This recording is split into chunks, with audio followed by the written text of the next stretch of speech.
Bonjour à vous et bienvenue, chers amis passionnés d'intelligence artificielle. Votre hôte, Jean-François Sénéchal, professeur d'éthique à l'Université Laval, passionné d'éthique et intelligence artificielle. Cette semaine, co-animatrice, elle sait, elle aussi, ce que veut dire le mot plumitif.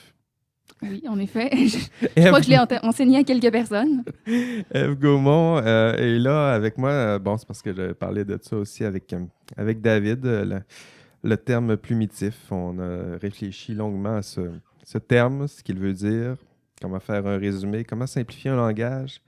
Voilà, on en a parlé au dernier épisode. Cet épisode d'IA Café, pour cet épisode, nous recevons, vous apprêtez à prendre un café avec une autre force montante de la recherche en intelligence artificielle, Justine Dima. Bonjour, Justine. Bonjour. Ça va bien, Justine? Ça va bien. Re-bienvenue sur le campus de l'Université Laval. C'est un peu plus compliqué ces temps-ci, se déplacer à l'université. Justine, son sujet de thèse, le bon et le mauvais côté de l'intelligence artificielle, ses effets sur les travailleurs et les équipes de travail. J'ai le bon titre, Justine? Ça a été un peu modifié. J'ai dû me concentrer uniquement sur les travailleurs et mettre de côté les équipes de travail dans le cadre de ma thèse, mais je poursuivrai ce volet-là après avoir terminé mon doctorat. Bon, alors, mais ça place quand même bien Oui. les thèmes, donc les bons et mauvais côtés de l'intelligence artificielle, c'est comme ça que je me suis inspiré pour la division de l'entrevue aujourd'hui, l'organisation de l'entrevue. Et bon, les effets sur les travailleurs, donc ça, c'est vraiment le champ, je dirais, qui est le tien, ressources humaines, les travailleurs. Exactement. C'est bien ça. Justine, comment on devient un chercheur comme toi en intelligence artificielle? Comment es-tu arrivé en IA? Comment as-tu fait le pont entre, entre ton domaine de Initial. formation initiale et ultimement l'intelligence artificielle? C'est arrivé comment dans ta vie? C'est en fait jusqu'à ma maîtrise, j'étais vraiment spécialisée en ressources humaines. J'ai d'abord fait mes études en France, puis je suis venue terminer ma maîtrise ici à l'Université Laval. Et c'est pendant cette deuxième année finalement que j'ai rencontré ma directrice de thèse actuelle, Marie-Hélène Gilbert, qui m'a fait découvrir finalement la recherche. Je ne connaissais absolument pas la recherche avant d'atterrir ici, puis d'être justement dans cette maîtrise-là en développement des personnes et des C'est à organisations quelle faculté, elle? à la faculté des sciences de l'administration. De Ouais, l'administration, oui. au département de management, plus précisément. Comment ça s'est passé? C'est que plus au niveau personnel, j'ai toujours été très enthousiaste justement par rapport aux technologies, aux nouvelles technologies. Et ça, c'est vraiment un intérêt qui est plus personnel. Mais finalement, en faisant le lien avec mes lectures sur les ressources humaines, je commençais à me rendre compte que cette technologie n'impactait plus juste notre vie personnelle, mais commençait à s'immiscer réellement et concrètement dans le monde du travail. Et c'est comme ça que finalement, de fil en aiguille, en discussion avec plusieurs experts, chercheurs, etc., je me suis rendu compte qu'il y avait tout un champ de recherche à développer qui ne l'était pas encore et qui pouvait faire le cœur d'un doctorat, en fait. Et je suis vraiment humble à ce niveau-là. Je m'occupe d'une seule toute petite partie de ce sujet-là. C'est vraiment très vaste. C'est en plein développement, en pleine C'est sûr. ébullition. Donc, c'est certain que c'est comme ça que j'ai été amenée. C'est un mélange d'intérêts personnels et finalement professionnels qui sont entremêlés. Ça ressemble à ça, un doc. Hein? C'est souvent un mélange de tout ça. Il n'y a pas de parcours unidirectionnel. Là. Souvent, on arrive avec nos passions, puis tant qu'à faire un doc, puis passer 3, 4, 5 ans sur un sujet, aussi bien que ça nous passionne. Donc, Ouais, c'est ça, ouais. exactement. Puis je pense que faire un doctorat pour faire un doctorat, c'est pas franchement l'objectif. C'est vraiment plus de se dire, OK, je vais faire des recherches, mais à quoi elles vont servir? Est-ce que ça va être concrètement utile? Du moins, c'est mon opinion. Et je voulais vraiment faire un doctorat sur quelque chose qui puisse apporter des nouvelles connaissances concrètes et utiles assez rapidement pour les entreprises et les travailleurs. Puis, t'en es où dans ton doctorat? J'en suis à ma dernière année. Ça a été un peu retardé avec la pandémie de cette année. Vous comprendrez que la collecte des données a eu un petit délai, mais il y avait d'autres priorités, surtout qu'une partie de ma collecte se fait dans le réseau de la santé. Donc, c'était tout à fait normal. Donc, j'en suis à ma dernière année si tout se passe bien. C'est bien de préciser si tout se, tout se passe bien. Cette question-là, là, pour l'instant, elle ne t'énerve pas, là, où tu en es dans ton doctorat, mais si ça prend plus qu'1 an, tu seras plus capable de tolérer cette Ouais, question-là. non, mais à force, je pense quand on est doctorant, on commence à s'habituer puis à laisser couler ce type de questions quand on nous la pose. On a la réponse toute préparée, mais au fond de nous, on sait très bien qu'il y a un objectif et après, il y a la réalité. Oui, c'est ça, c'est ça. Puis les défis de la recherche dans ce monde-là, c'est quoi les difficultés, les enjeux d'avoir du financement, par exemple, pour une thèse comme ça qui est à mi-chemin entre quelque chose de très appliqué, très intelligence artificielle, science, Ouais. puis là, sciences humaines, droit du travail, pas droit du travail, mais ressources humaines. Ça peut le toucher, en effet. Ce qui est très compliqué, en tout cas dans ma situation, c'est que moi, je suis française d'origine et de nationalité. Donc, je n'ai pas non plus accès à toutes les subventions puis toutes les bourses que des Canadiens ou Canadiennes puissent avoir. Malgré tout, j'ai quand même bénéficié, dans le cadre de mon doctorat, d'une bourse du Québec pour étudiants étrangers. Donc, je suis majoritairement subventionnée par ce biais-là. Et sinon, par le biais de ma directrice de thèse et d'autres professeurs avec qui je collabore, on arrive quand même à soumettre des demandes de subvention. Toutefois, c'est sûr qu'il faut vraiment faire une distinction entre toutes les recherches qui sont faites au niveau technique de l'intelligence artificielle. Ça, c'est extrêmement subventionné, surtout quand on produit et qu'on crée un produit. Il existe des subventions quasiment dans tous les secteurs d'activité. Dans tout ce qui est plus social, je dirais que c'est quand même beaucoup moins subventionné, mais je dirais qu'au Canada, on n'est quand même pas lésé par rapport à d'autres pays, en tout cas. C'est mon opinion. Mais ça devrait faciliter le fait de travailler, ne serait-ce que de mettre le terme intelligence artificielle dans ta demande de financement, ça devrait aider un peu, non? Oui et non, parce qu'il y a quand même... il y a quand même le fait que l'IA dans mon domaine, c'est quand même assez nouveau. Donc, il y a souvent la confusion aussi entre les anciennes technologies et l'intelligence artificielle. Puis, c'est quand même vraiment important de clairement identifier, OK, vous faites des recherches sur l'intelligence artificielle, mais c'est quoi la claire distinction entre votre sujet puis si vous l'aviez fait sur d'autres technologies? C'est pas toujours très bien compris, donc il faut vraiment appuyer à ce niveau-là. En fait, je pense que l'intelligence artificielle, c'est autant vu positivement que négativement. Donc, oui, parfois, ça peut être très marketing pour des demandes de subventions, mais pas toujours. C'est ce qu'on va voir justement là, dans les prochaines années. Si le financement continue de suivre ce rythme-là en intelligence artificielle, il est accru, disons, dans les 10 dernières années. Il faut voir si ça peut maintenir un rythme aussi effréné. Justine, j'aimerais parler, puisque dans ce podcast, nous parlons des problèmes éthiques et sociétaux, des problèmes qui sont plutôt liés à ton champ d'expertise, ton terrain. Avant toute chose, j'aimerais peut-être que tu nous donnes des exemples. Les exemples d'applications, là, des technologies qui sont utilisées dans ton champ d'expertise, à quoi ça ressemble l'IA appliquée dans ton domaine, à quoi ça ressemble tout ça?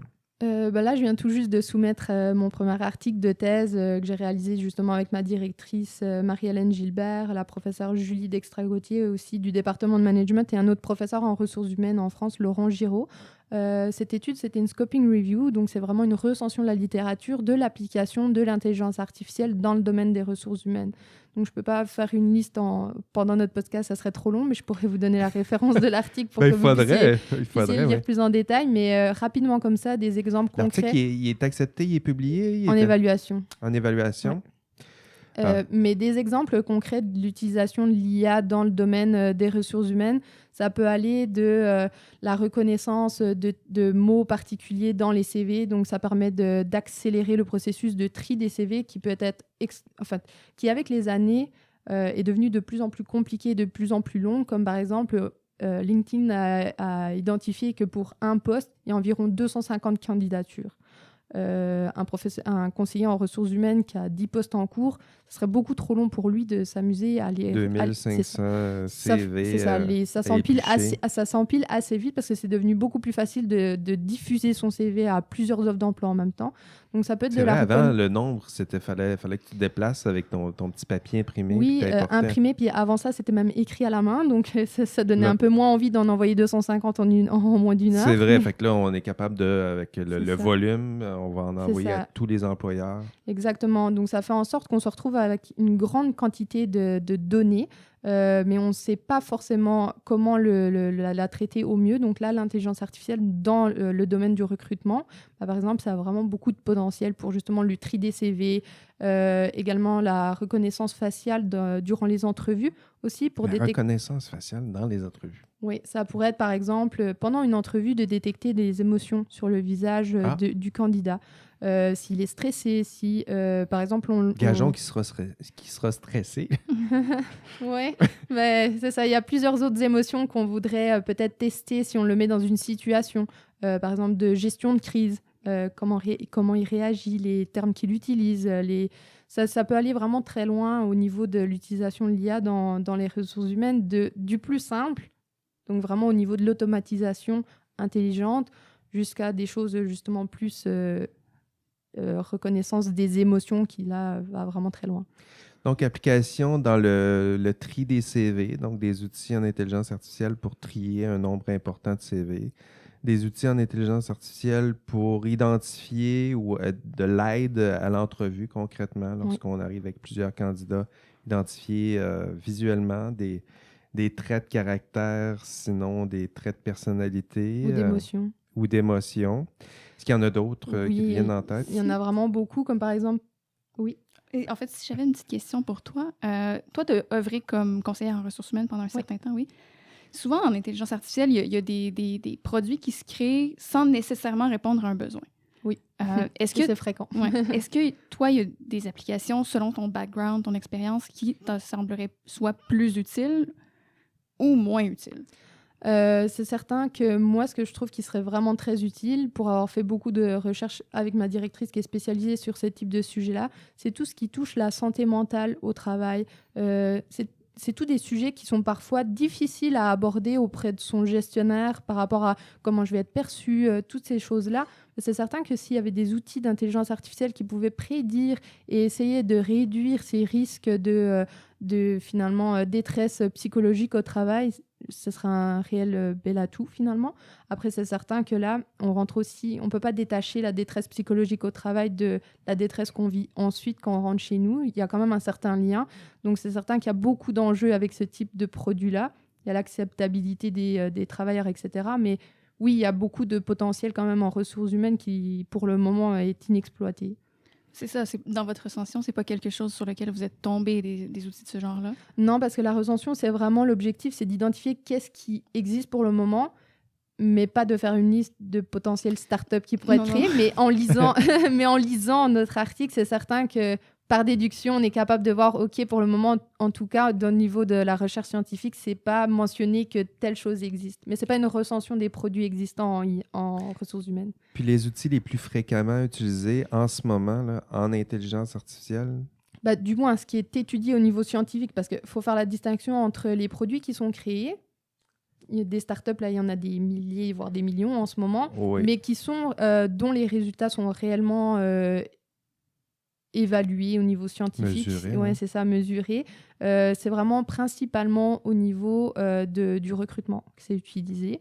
Dans tout ce qui est les données des travailleurs aussi, tout ce qui concerne la mesure de la performance, il y a de plus en plus, on voit une augmentation vraiment croissante de ce type d'utilisation-là. Donc, c'est ça. Donc, on voit bien là, c'est à la lumière de juste quelques applications. Je ne veux pas faire non plus une liste exhaustive non plus, sinon on pourra aller lire l'histoire, pas l'histoire, mais le texte en question si on veut. Une liste des exemples d'applications qu'on peut retrouver dans ce domaine-là. Mais j'aimerais quand même prendre le temps de cerner les principales conséquences positives et négatives là, qui découleraient de ces applications-là. J'imagine que vous avez fait un peu le tour. Pourquoi les entreprises en gros, là, pourquoi les entreprises veulent intégrer l'intelligence artificielle à ce type de tâches-là, qui est le recrutement, l'évaluation des ressources Mm. humaines, tout ça? Alors, les entreprises à but lucratif, majoritairement, la raison pour laquelle elles veulent implanter l'intelligence artificielle, c'est devenir de plus en plus productive et augmenter, encore une fois, le niveau de performance. Donc, c'est certain qu'en utilisant l'intelligence artificielle dans les différentes activités des ressources humaines, on est capable finalement de réduire les erreurs, d'augmenter la rapidité de réalisation, comme l'exemple des CV, on est capable de faire en très peu de temps ce qu'un humain ferait en beaucoup plus de temps. Donc on parle de rapidité, d'augmentation de la performance, mais on parle également de coût, parce que malgré tout, on est capable de garder les humains pour les tâches à valeur ajoutée, et toutes les tâches qui finalement leur prennent plus de temps, puis qui finalement les frustrent parfois aussi, les rendent pas forcément satisfaits et engagés au travail, on pourrait justement les dédier plus à des intelligences artificielles. Donc c'est un peu pour toutes ces raisons-là que les organisations décident aussi d'aller vers l'IA. Mais ça ressemble, en ce moment, c'est plus des conséquences positives qui sont plutôt liées à la productivité, l'efficacité, l'augmentation des profits. Rapidement, là, oui et non. on voit les critiques qui pourraient... Mais j'imagine qu'il y a d'autres d'autres conséquences positives, peut-être plus nobles. Non, mais c'est ça, comme je viens de l'expliquer aussi, c'est que malgré tout, en enlevant finalement toutes ces tâches qui sont plus fastidieuses, puis frustrantes, ça permet d'engager davantage aussi ces travailleurs, de leur permettre de réaliser des tâches qui sont plus satisfaisantes, plus épanouissantes. Il n'y a personne qui aime passer toute une journée devant une photocopieuse puis faire 1000 photocopies du même document, par exemple. Non. Ou du moins, présentez-moi cette personne, j'aimerais comprendre. Mais c'est un exemple de tâche qui, par exemple, c'est pas très intéressant. Ça n'a pas une valeur ajoutée pour l'être humain, puis le sens que ça lui donne de son travail. C'est vraiment toute la langue. Ça engendre beaucoup de choses, l'engagement, le bien-être au travail, la satisfaction. Puis à long terme, oui, ça impacte la performance de l'entreprise, mais ça impacte aussi la performance et le bien-être de l'employé. Et ça, c'est quand même aussi une chose qui est mise de l'avant par certaines entreprises, mais... Donc, on les voit, les conséquences positives, l'efficacité de l'entreprise, croissance économique, amélioration de la santé un peu des travailleurs, leur permettre de faire des tâches qui sont plus stimulantes et mettre de côté les tâches qui sont plus aliénantes, qui sont plus sollicitantes, exigeantes, ces tâches-là qu'on peut confier à des ordinateurs, des intelligences artificielles, on peut les nommer comme ça aussi. Est-ce que ta collecte de données... Tout à l'heure, ça ne semblait pas trop clair si tu avais pu commencer ou si vraiment c'était pas du tout commencé. Si, j'ai commencé ma collecte de données dans le domaine de l'aérospatial, puis aussi dans le domaine plus social, mais les résultats ne sont pas encore publiés. Donc pour le moment, je peux juste donner des petites pistes, mais je ne pourrais pas faire un détail sur mes résultats. Mais dans l'aérospatial, excuse-moi, oui. Justine, dans l'aérospatial, c'est toujours dans ce même axe-là, c'est-à-dire aller voir le recrutement de personnes. Non. En fait, c'est vraiment ma thèse, elle est réalisée en plusieurs étapes. La première, c'est vraiment, j'ai fait une recension de qu'est-ce qui existe en ressources humaines pour justement un peu mieux comprendre le contexte actuel, c'est poser les bases. Ensuite de ça, je me suis intéressée à un scénario qui est plus au niveau des appréhensions et des craintes des travailleurs. Donc, c'est des personnes qui n'utilisent pas encore l'intelligence artificielle, mais qui sont amenées à le faire. Donc, c'est vraiment plus une préparation au changement qui sera amené à venir dans les quelques mois.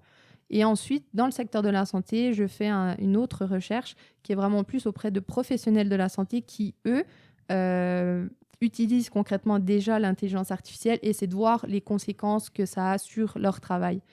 Okay. Et c'est ce volet-là que pour le moment n'est pas encore fait et qui sera fait au cours de l'automne. Très bien. Avant de passer tout de suite aux conséquences plus négatives qu'on pourrait avoir sur les travailleurs, là, j'imagine qu'il y en aura quelques-unes à identifier. Parmi les conséquences positives, il y avait aussi c'est ça, l'amélioration de la nature de la tâche qui est effectuée, donc permettre aux travailleurs de se concentrer à des tâches plus humaines, soft skills, relations, aide, soutien, etc. Accroissement de la fiabilité des tâches accomplies, j'imagine aussi. Aider à ce que le recrutement, on n'est pas parfait non plus. Donc, j'imagine que dans un des objectifs qui est peut-être pas annoncé, c'est d'améliorer aussi la performance dans ce sens-là, aller faire un meilleur recrutement, aller faire C'est ça. un recrutement qui est plus ciblé, mieux ciblé, plus précis. Ouais, c'est ça. Au niveau de la performance, il y a toujours la quantité, mais la qualité aussi. Donc, comme je disais, au niveau de la réduction des erreurs qui peuvent être commises. Donc, c'est certain que l'IA est vouée, puis parfois publicisée comme quelque chose justement qui permet de pallier les biais, d'éviter la discrimination, les inéquités, tant au niveau de la race que du genre, que du niveau éducatif, etc. Mais toutefois, il y a quand même certaines études qui ont quand même pu démontrer que malgré tout, ça reste des humains qui créent les intelligences artificielles, puis ça arrive qu'on insère des biais sans même le vouloir. Donc, c'est vraiment pas volontaire que c'est fait. Mais finalement, l'IA va juste reproduire les biais qu'on y a insérés. Donc, ça, c'est un enjeu éthique. Bon, c'est ça. Là, on est prêt. On est prêt à sauter dedans, là, c'est-à-dire qu'on en a déjà parlé dans nos enregistrements de ces biais-là. À quoi ça ressemble concrètement lorsqu'on fait du recrutement? Ouais.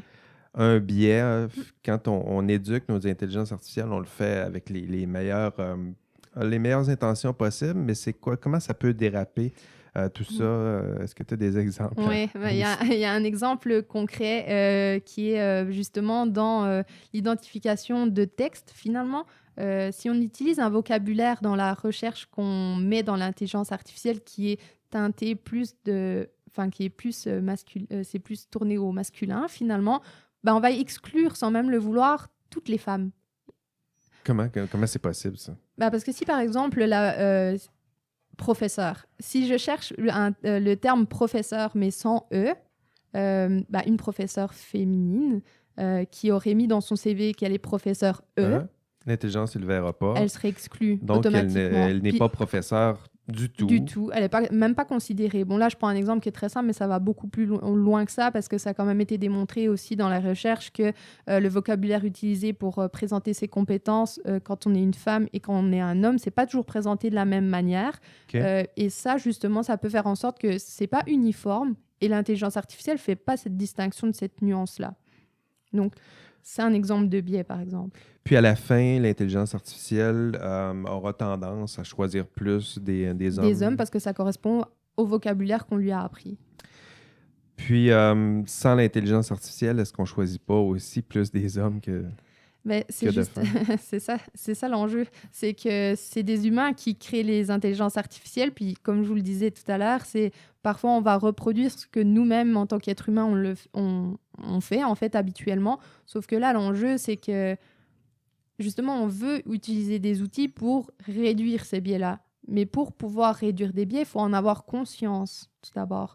Donc, c'est pour ça qu'il y a toute une réflexion à avoir au niveau éthique de ces outils-là dans des utilisations. Parce que là, on parle de recrutement. Donc, si on n'est pas recruté, on va tenter vers une autre entreprise. Mais si on parle de cas où, justement, l'IA permet d'identifier un salarié, un employé qui n'est pas performant puis que ça l'amène au licenciement. Là, les conséquences, elles ne sont pas du tout pareilles. Là, on enlève l'emploi à quelqu'un ça va avoir des conséquences sur sa vie personnelle, etc. Donc, il y a toute une réflexion éthique vraiment à avoir au niveau de ça. Très intéressant.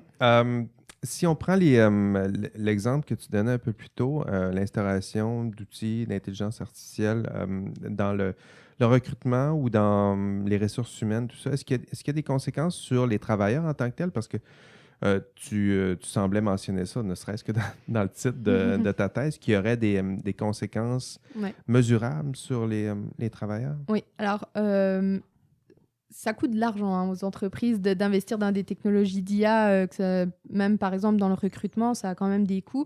Donc il y a certaines entreprises qui se sont intéressées à savoir, d'accord, ça me coûte tant, mais concrètement, mes potentiels candidats, comment ils le perçoivent? Est-ce que si j'annonce clairement que dans mon processus de recrutement, j'utilise l'intelligence artificielle, est-ce que ça va les faire fuir ou les attirer au contraire? Il y a une étude qui a démontré que finalement, oui, auprès des plus jeunes, le fait d'utiliser de l'intelligence artificielle pouvait faire en sorte que l'organisation paraissait attrayante, innovante, puis finalement susciter encore davantage de candidatures.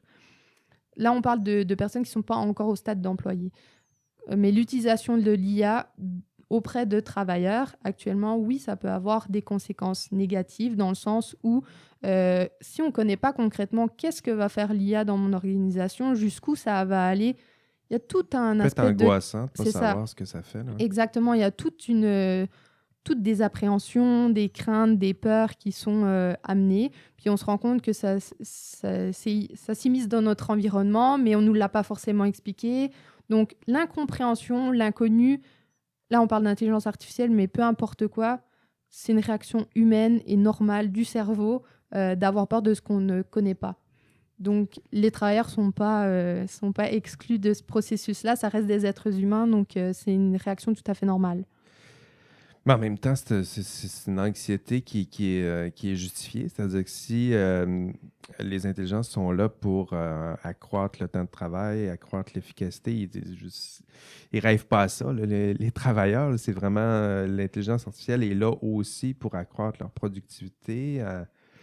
Ben, vous savez, si on retourne un peu dans le passé, il y avait des personnes avant que leur travail, c'était d'allumer les lampadaires dans la rue. Aujourd'hui, on ne s'imaginerait pas du tout qu'il y ait quelqu'un qui fasse ça. Au contraire, on serait vraiment surpris si demain on en voyait un.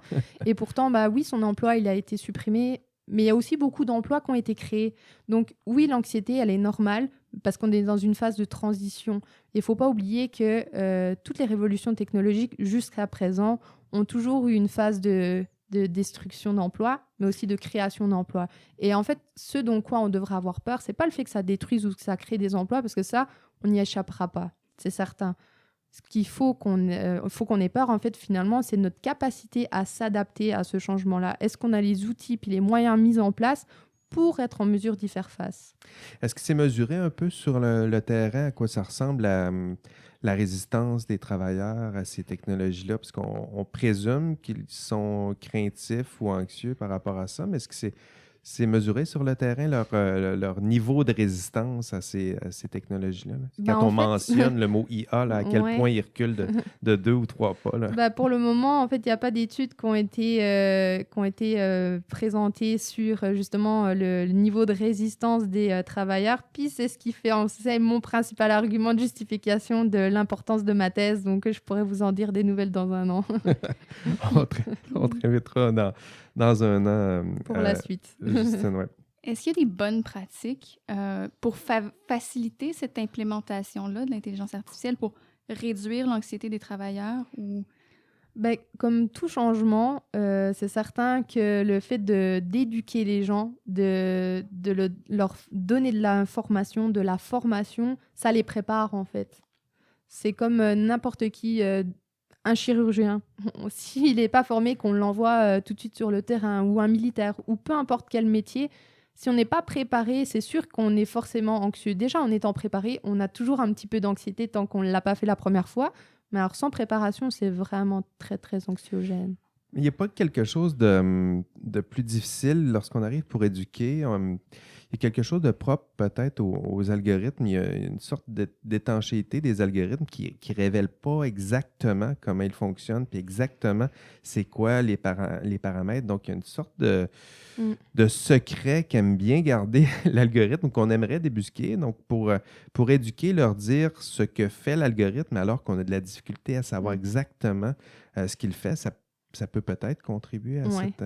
Après, ce qu'il faut aussi se rappeler, c'est qu'il y a différents niveaux d'employés dans une organisation. Puis, ça va dépendre de quel niveau d'employés on parle.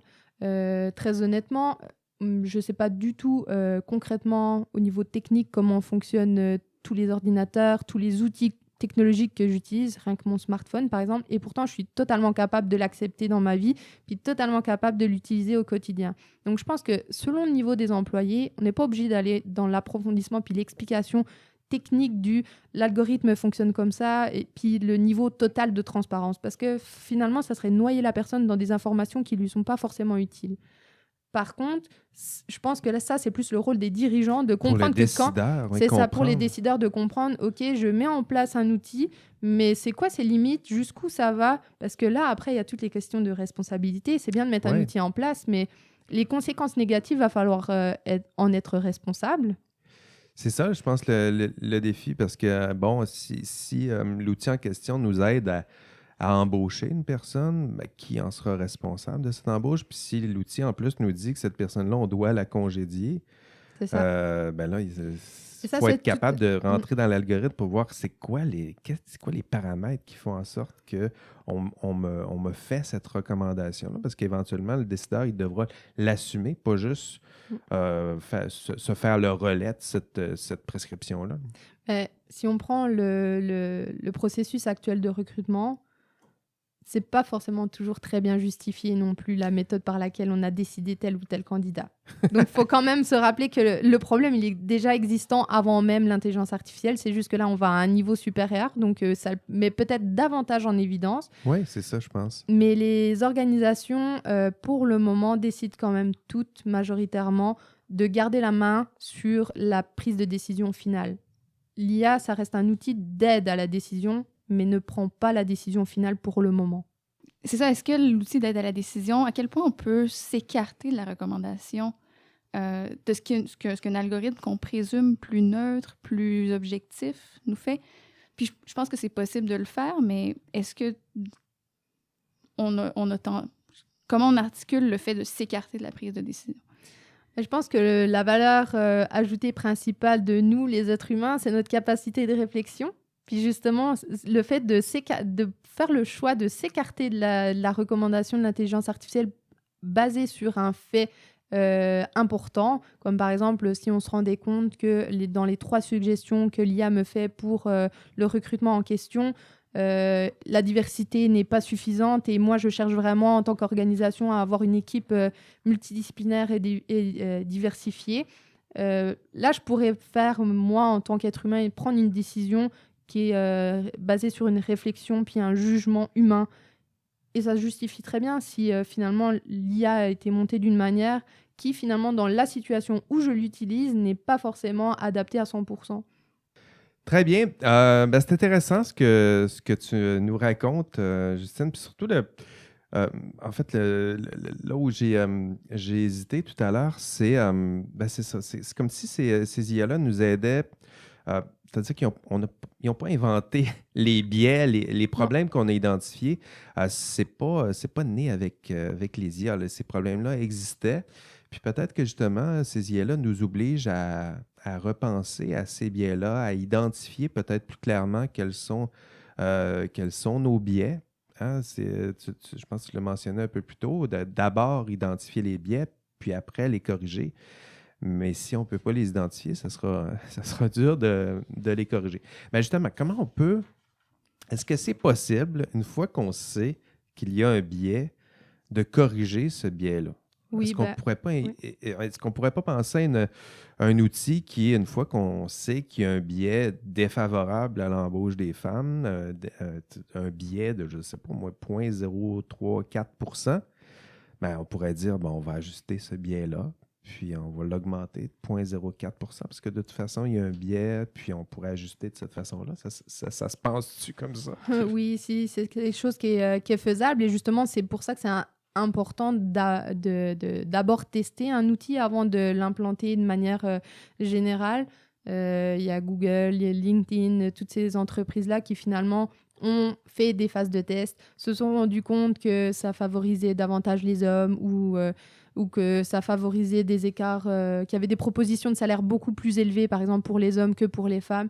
Et oui, justement, comme je le disais, quand on prend conscience de ces biais-là, on est capable de retourner à la programmation de notre algorithme puis de voir qu'est-ce qui faisait qu'on était amené à ça. En fait, ça permet justement de, comme tu le disais, c'est finalement pas des choses qui sont créées par l'IA, c'est juste que l'IA, avec toutes les données qui sont utilisées, ça permet de mettre clairement en évidence nos biais, vraiment à différents niveaux, et de nous faire réfléchir, nous les humains, sur justement, jusqu'à présent, on se rendait peut-être pas compte de ce qu'on faisait.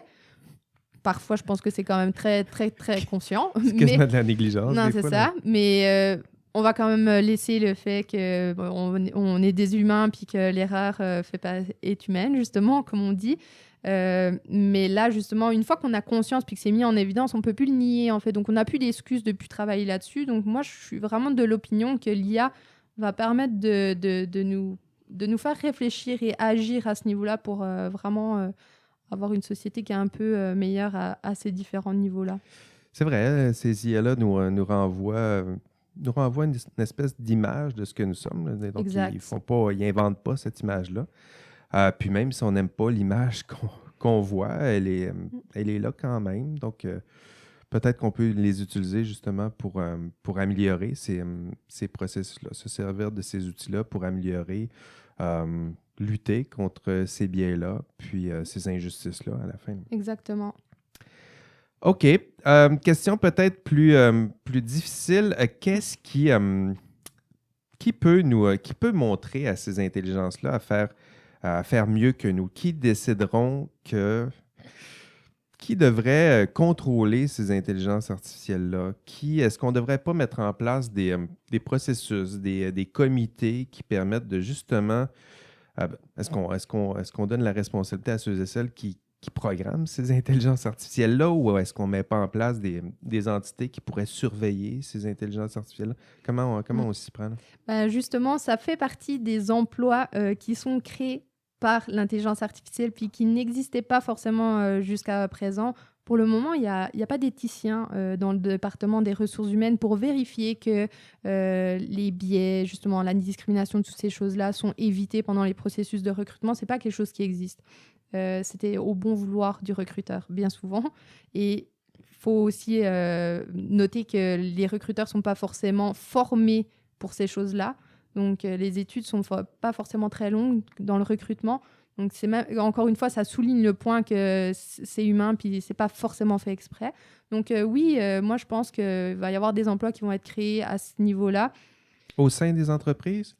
Au sein des entreprises qui seront plus innovantes et responsables. Mais je pense que c'est pas juste la responsabilité des organisations. Je pense que le gouvernement a quand même à agir là-dessus. Après, ça peut être même plus large que ça.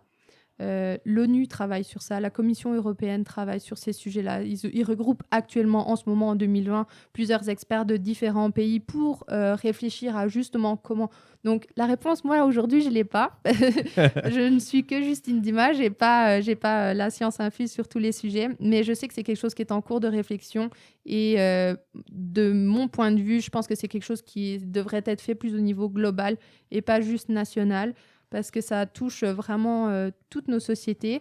Mais malgré tout, selon les gouvernements, on peut se rendre compte que, par exemple, en Chine, les prises de décision sont complètement différentes de ce que nous, on connaît.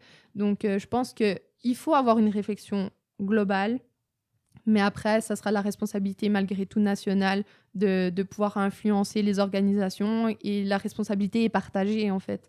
Parce que c'est aussi aux travailleurs s'ils se rendent compte qu'il y a un souci à ce niveau-là, qu'ils se rendent compte que c'est discriminant pour eux, il faut aussi le nommer.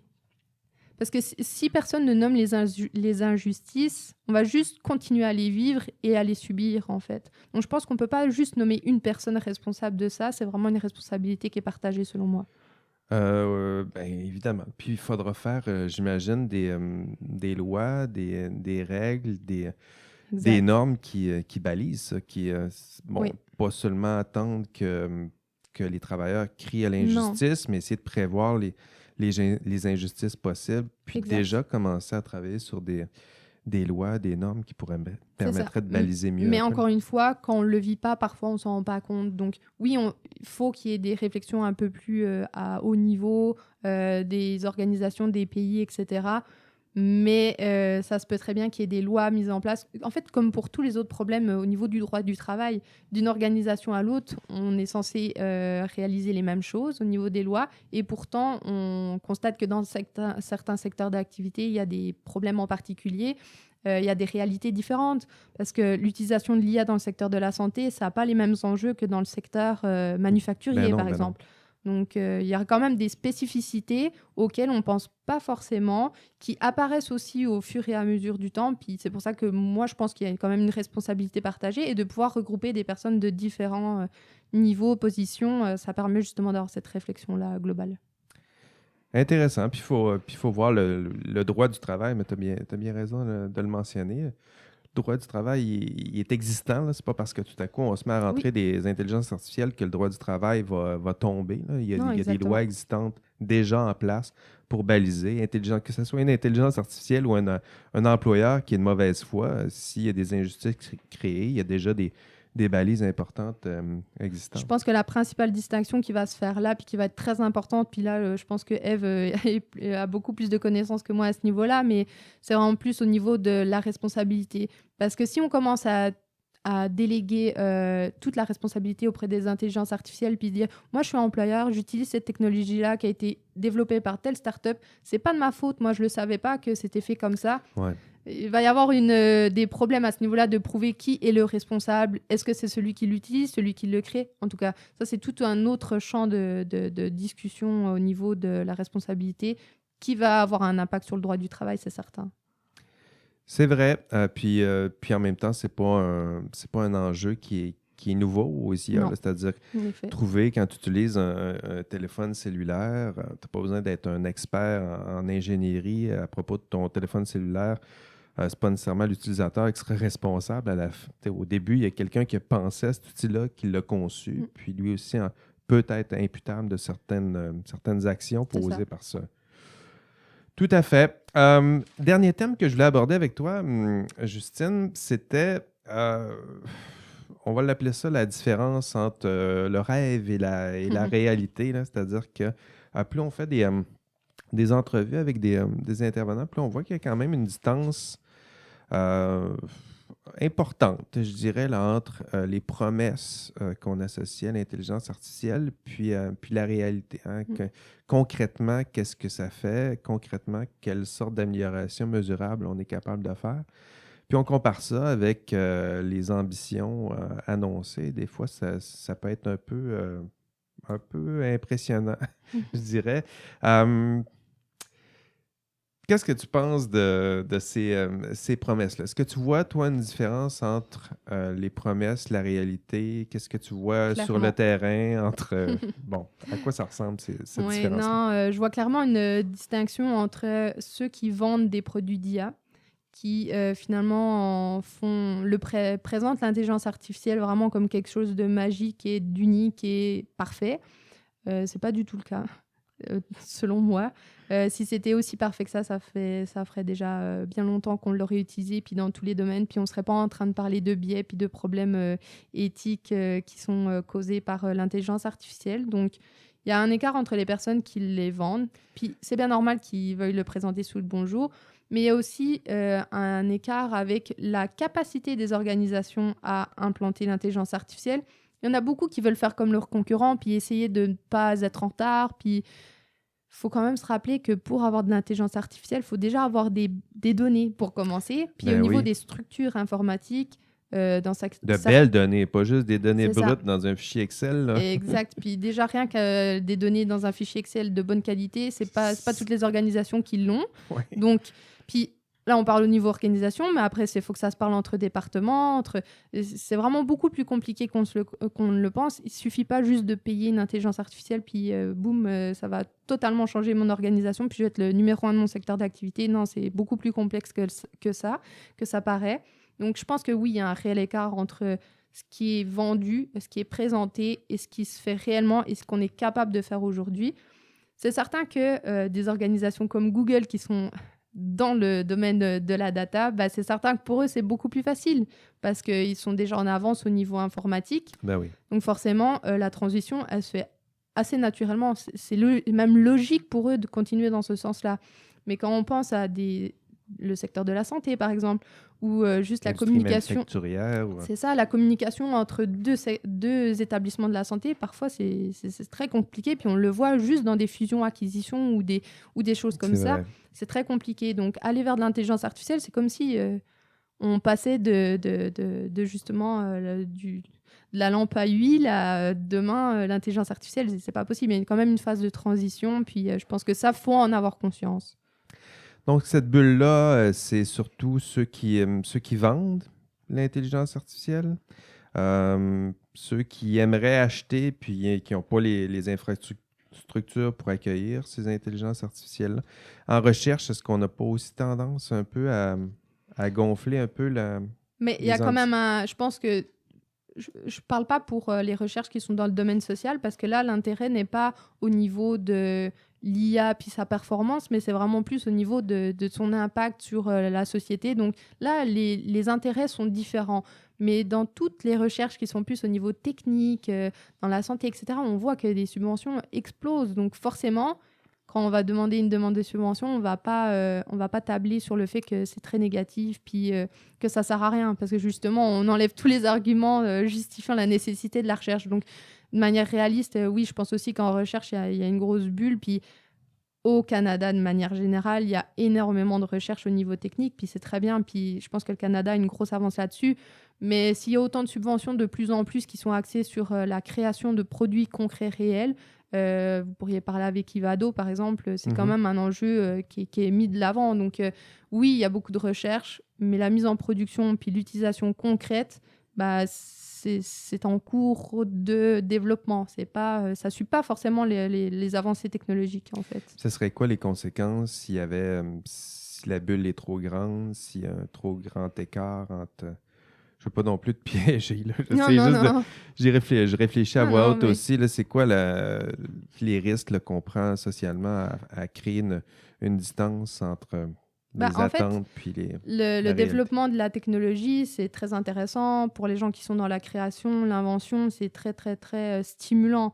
Mais il ne faudrait pas oublier à quoi ça sert derrière. De créer le plus bel ordinateur du monde, mais qui serve à personne, personne en veut en fait finalement, parce qu'on prend quand même la recherche et quand même de l'argent public qui est mise à disposition justement pour avancer ces recherches-là. Mais si finalement ça ne dessert finalement pas la société, quel est l'intérêt? Là, c'est une autre question. Puis ça dépasse même l'intelligence artificielle. Là, ça va dans tous les sujets. Mais dans le cadre de l'intelligence artificielle, c'est certain que je pense qu'il faut de plus en plus réfléchir à cette recherche, qu'est-ce qu'elle apporte concrètement et comment ça va pouvoir être utile à la société à moyen court terme et plus juste à long terme. Ouais.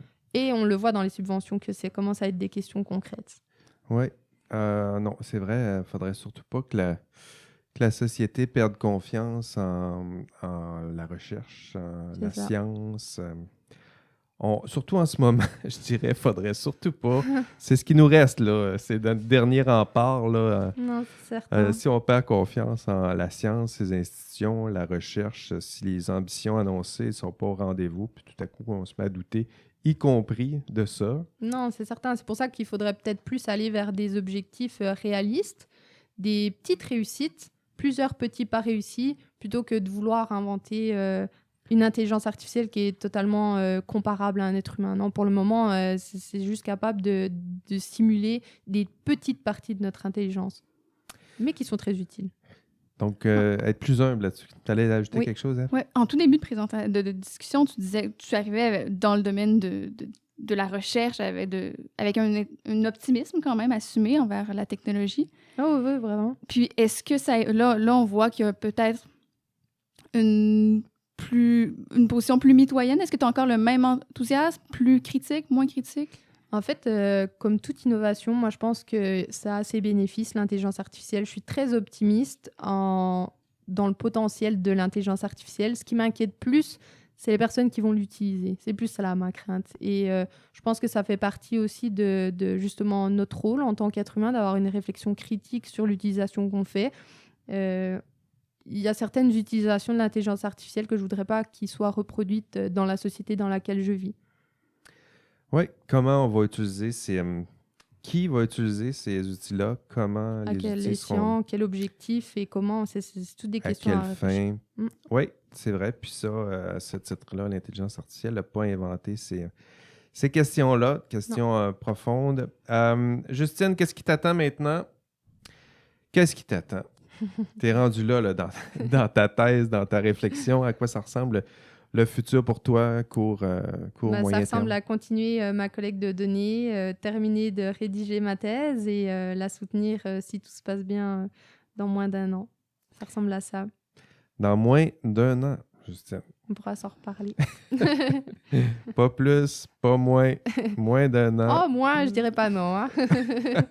Ça a été dit ici. C'est public. Ben, c'est tout. Justine, faut maintenant s'arrêter. On aurait pu, je te l'avais dit, là, on aurait pu discuter des heures. On en avait des questions. Tu m'as vu en sauter quelques-unes. On n'a pas le choix. Merci d'être passé en studio, ici même à l'Université Laval, à distanciation, évidemment. Merci d'être passé dans le studio d'IA Café. Merci Ève aussi de m'avoir accompagné aujourd'hui. C'était le fun de le faire avec toi aujourd'hui. C'était donc Jean-François Sénéchal en compagnie d'Ève Gaumont et de notre invitée Justine Diman. Merci encore, Justine. Merci. On se revoit au prochain épisode et d'ici là, encore une fois, on rêve peut-être de moutons électriques. Allez, bye bye.